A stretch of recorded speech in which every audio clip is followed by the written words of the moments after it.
జై శ్రీరామ్. అందరికీ నమస్కారం. వెల్కమ్ టు న్యూస్ అఖండ. నేను మీ కస్తూరి శ్రీధర్.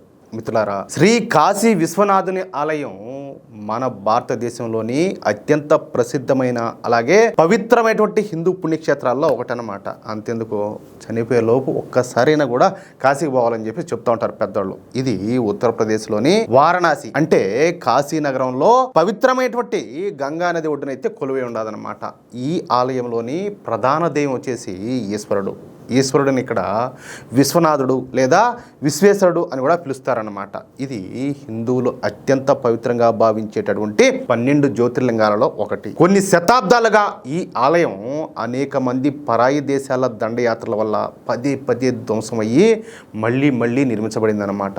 ప్రస్తుతం మనం చూస్తున్నటువంటి ఆలయ నిర్మాణాన్ని 1780లో ఇండోర్ మహారాణి అయినటువంటి అహల్యాబాయి హోల్కర్ గారు నిర్మించారు. ఆ తర్వాత మన మోడీ గారు ఇక్కడ కాశీ విశ్వనాథ్ ఘాటాన్ని నిర్మించారన్నమాట. భక్తులంతా కూడా ఈ గంగా నది ఘాట్ల నుండి నేరుగా ఆలయానికి చేరుకోవడానికి వీలుగా మన ప్రధానమంత్రి అయినటువంటి నరేంద్ర మోడీ గారి నేతృత్వంలో 339 కోట్లతో ఈ భారీ ప్రత్యేక కార్డాన్ని అయితే నిర్మించారు. కాశీ నగరంలో మరణించిన లేదా ఇక్కడ విశ్వనాథుడిని దర్శించుకుని గంగా నదిలో స్నానం చేసిన పునర్జన్మ నుండి విముక్తి లేదా మోక్షం లభిస్తుందని చెప్పేసి మన హిందువులకు బలమైనటువంటి నమ్మకం అన్నమాట. ఈశ్వరుడు ఇక్కడ కాంతి స్తంభం రూపంలో స్వయంగా ఆవిర్భవించాడని చెప్పేసి మన పురాణాలన్నీ కూడా చెప్తున్నాయి. స్థూలంగా ఇది మన కాశీ విశ్వనాథుని దేవాలయం యొక్క విశిష్టత.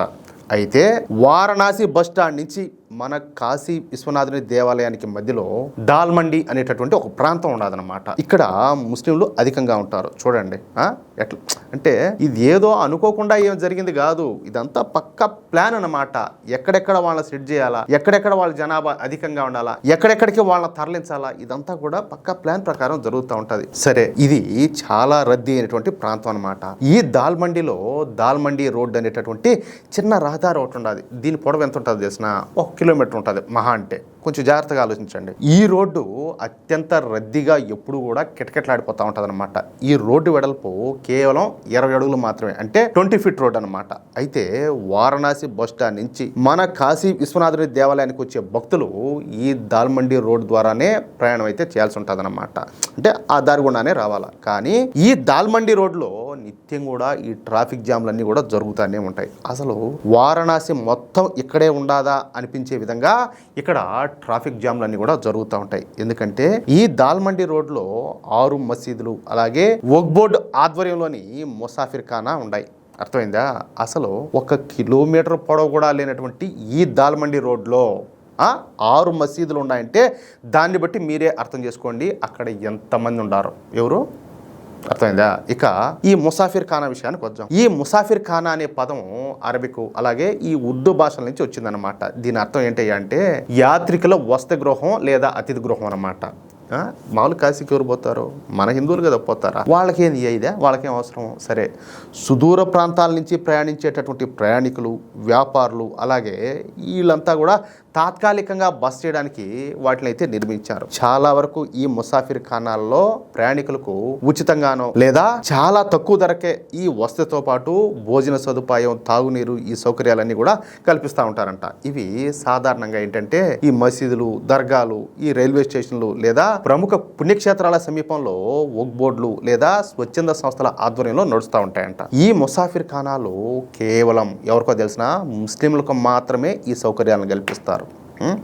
ఇప్పుడు సరే, మామూలుగా మన దేశంలో ప్రముఖమైన కొన్ని మసీదులు ఉన్నాయి, దర్గాలు ఉన్నాయి, అక్కడ ఏదైనా ఏర్పాట్లు చేసినా సరేలే అనుకోవచ్చు. కాశీలో ఏదియా?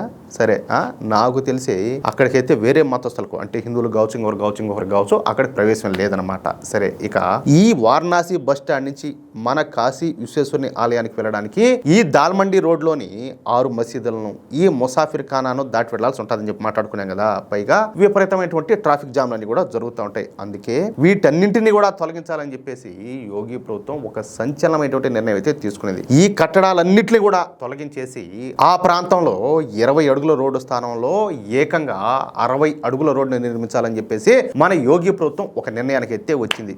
60 అడుగుల రోడ్డు అంటే ఏ రేంజ్లో ఉంటుందో ఒకసారి మీరే ఊహించండి. అంతే. ఇక ఈ ముసాఫిర్ ఖానాను మన యోగి ప్రభుత్వం స్వాధీనం చేసుకునింది అనమాట.